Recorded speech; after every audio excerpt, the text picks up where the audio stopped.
I always feel awkward receiving applause before I've actually done anything, but it's all right. I won't turn it down.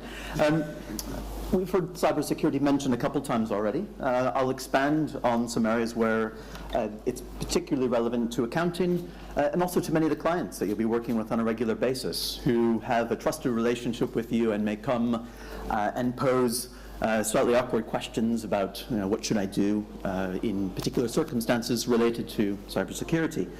And sometimes it can feel very much like a casino where good or bad outcomes rest almost on the roll of a dice or a wheel.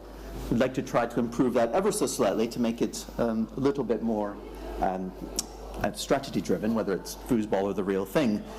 So I'm going to cover just a few high-level topics and dig down below into a few of them where we see some particular changes in cybersecurity trends that affect a lot of our clients, also affect us as well, and that we're receiving more internal and external questions about. I think by now it's almost trite to say that with new technology come new risks. It's actually in where that technology is emerging and in the particular problems that it's causing for us, some of which are not all new and novel. So on the right-hand side, we've got some very... It's me. I was riveting to join the session and straight into PPD. That's not where most of our problems come from. It's not espionage either. It's mostly organized crime. And that's certainly true in the UK. It's true in Western Europe and beyond. And it's not always organized crime in capitals. It can be lowercase as well. It could be amateurs that have taken the opportunity to educate themselves in fairly low barriers to entry and attempting to defraud all of us. And it's fairly easy to get started. But it's not all nasty people as well. We have basic technical difficulties as well.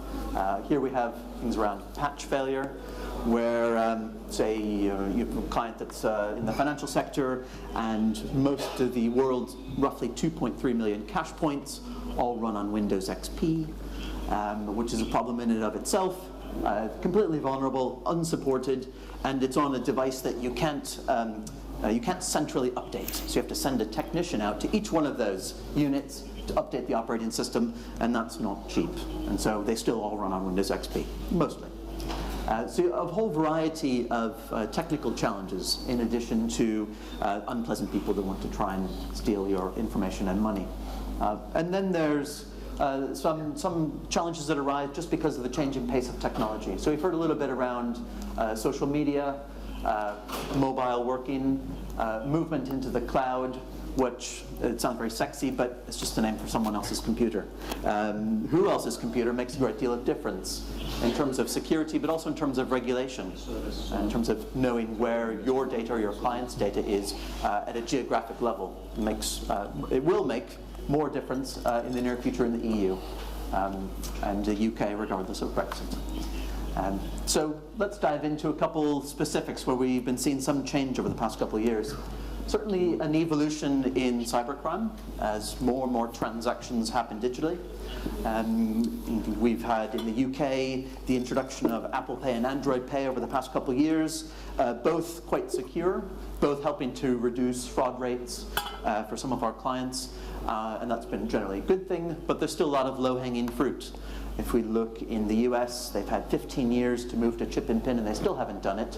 So they're very much the low-hanging fruit for payment card fraud, which is great if I'm an aspiring criminal, because I can go online for a couple £1,000. I can buy a kit that will attempt to defraud all of you and grab your login details.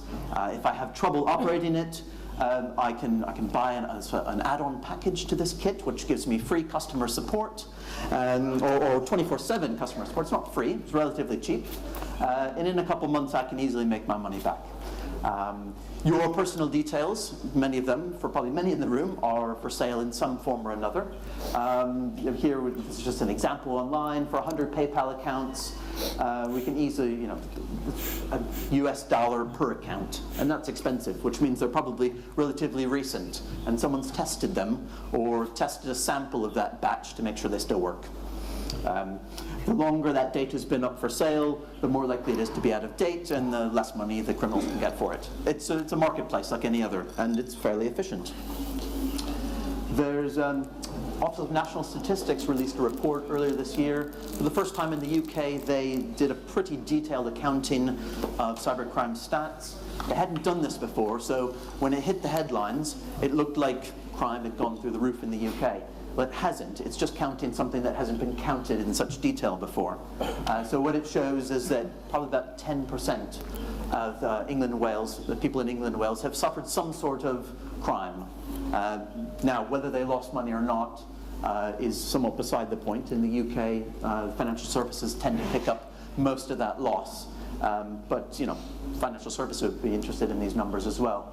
So it shows certainly a growth, fairly steady and linear growth.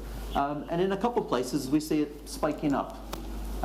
One of those is a great old standby, which is phishing. And it's usually in the form of an email which will come to your inbox, prompting you to open an attachment or click on a link. And most of you would be familiar with this by now, and hopefully at least somewhat aware that it's a bad thing to open these or click on the links.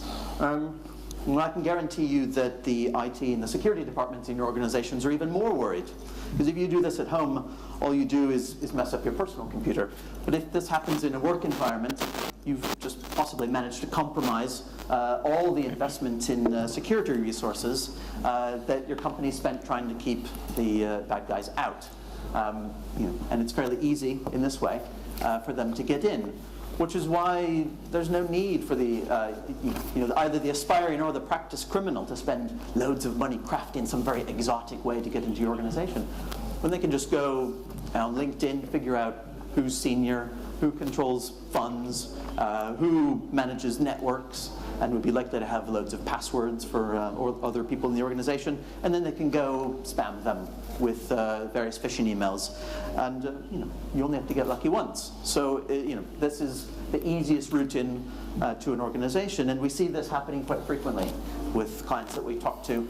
And in terms of managing the risk of this, we have the old standby of security awareness, and it's possible that every year most of us are subjected to some sort of regulatory and compliance training. Maybe it's an interactive video, maybe it's something much more dull. And that's sort of the lowest common denominator for teaching staff what to do and what not to do in terms of security. We've got a host of internal technical controls as well, which a security team should be on top of in terms of blocking these sorts of things just after you click on it and try to open it. So that's why perhaps for many of you, when you would try to open a Word document, you get an additional bar at the top saying, do you want to edit this content? And you have to click another button to say, yes, I do. Because a lot of macros and various other things are embedded in Word documents. Those can hold unpleasant software, which can do bad things to your computer. We still see a lot of clients that don't have any sort of hotline or contact details for employees that think they've received something suspicious. It's left almost entirely up to the individual judgment sometimes to figure out what is bad and good, and at a technical level that's almost impossible. So we're trying to certainly encourage more of our clients to provide some sort of outlet for the welcome employees who are slightly more paranoid and think they've got something suspicious and want to send it on. And they're getting more clever, is some of the changes we've seen. We've seen more and more of them happening sort of at the end of a week when people are very, very keen to get out of the office on a Friday afternoon, and they receive some urgent request for, purportedly from a senior manager or someone in the exec saying, I'm traveling, locked myself out, can you please resend my password? Don't resend password or transfer millions of pounds just because you feel under pressure. Pick up the phone and speak to the person in charge or the person you think is contacting you before doing that sort of thing. You'd be surprised how common that is. In the last 18 months, we've seen a lot of changes around ransomware, and this may be something that you've heard of before. It's something that we see causing a lot of disruption and downtime to various clients. And again, this is when you've clicked on something or opened an attachment, and instead of the bad guy getting into your network he merely locks it down. He encrypts the data that's on the machine or on your network, and you have no access to it. And usually you have to then pay a relatively trivial fee of a few £100 to unlock it. And when you send the money to them, they do in fact unlock it. 9 times out of 10, it would be bad business not to. And at their heart, they're businessmen with a bit of malicious code working on their behalf. So we've seen this quite prevalently, and the cost for businesses is, again, it's not the ransom, which is trivial, it's the downtime. It's the lack of access to your personal computer, to corporate networks, and we've seen this across the public and private sector, and it's fairly prominent headlines have been made over the past year when a couple of US hospitals have been entirely locked out of their computer systems for more than a week in each instance. We've seen local councils and law enforcement agencies in the UK, and tens, if not hundreds of thousands of individuals around the world. So it's fairly lucrative, and we see kind of all kinds of variants that are more and more clever. But it's certainly something that's keeping businesses awake, and we see regulators taking an interest in this as well. When they Celine, sorry, can you speak up? Actually, you're not coming through. I could hear Owen. In order to determine how well particular banks are securing themselves. So we see this come up quite often.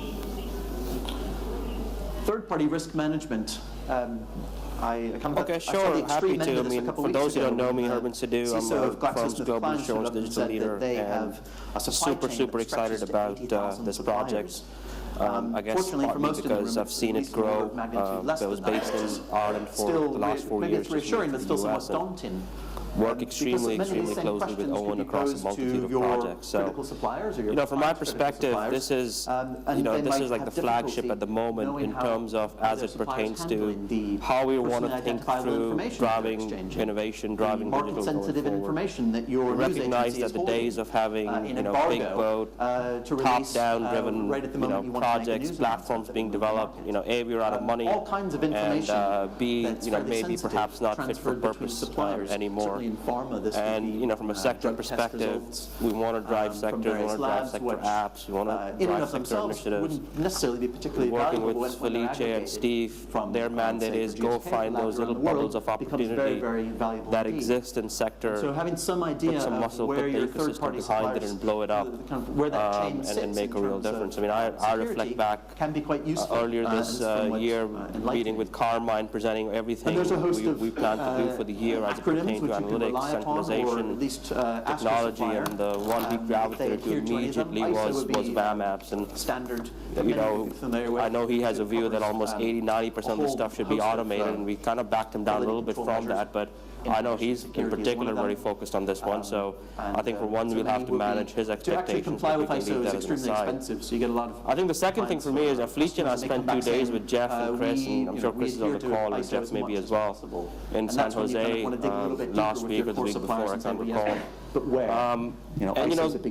Chris and Jeff outlined sort of what they thought the model from a technology development perspective ought to perhaps look like compared to how we are structured today. And I think it's an area both Felice and I are extremely focused on. We recognize that probably has to be a change in that technology development, IT support model that we have today.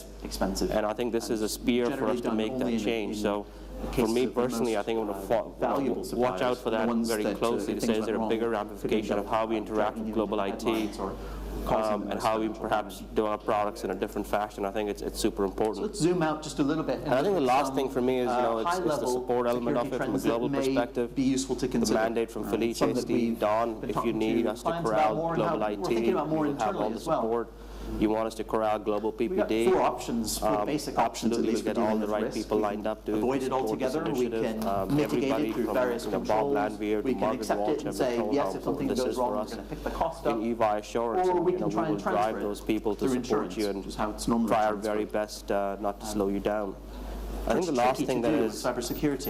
I think the other piece that I'm very focused on as it pertains to backups, and I mentioned it to the group yesterday, and we were having an artificial intelligence meeting. What kind of risks? It's around, a year ago perhaps there was a case where the Ferguson and Owen were out there pounding the table trying to get attention, and it was perhaps a bit difficult to get attention. You're probably at the other extreme now where everybody is getting love and attention, and from my perspective, how do we keep the noise out? This is coming down the road. Get the team completely focused and not distracted in these nonsensical initiatives and nonsensical people trying to get a piece of this, right? And I think, my view is let's drive the team, really looking forward to some great things. 50,000. Just keep the clutter away from them so we can achieve something very, very quickly. I mean, it's, if you've lost the sooner the better, right? Because I know I'll have an update with Carmine coming up early next year, and I'm hopefully going to give him an update that perhaps may not get to his 90% nirvana, but will be further along than the 10% various other bits and pieces. And it doesn't so I'll always pause there. Happy to take any questions. Just want to thank the team,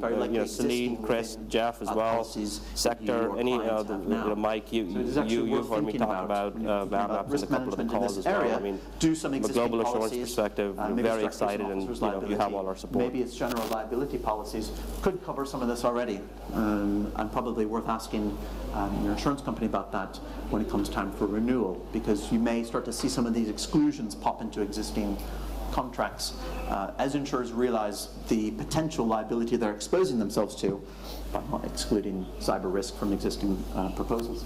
I've heard a little bit around Internet of Things.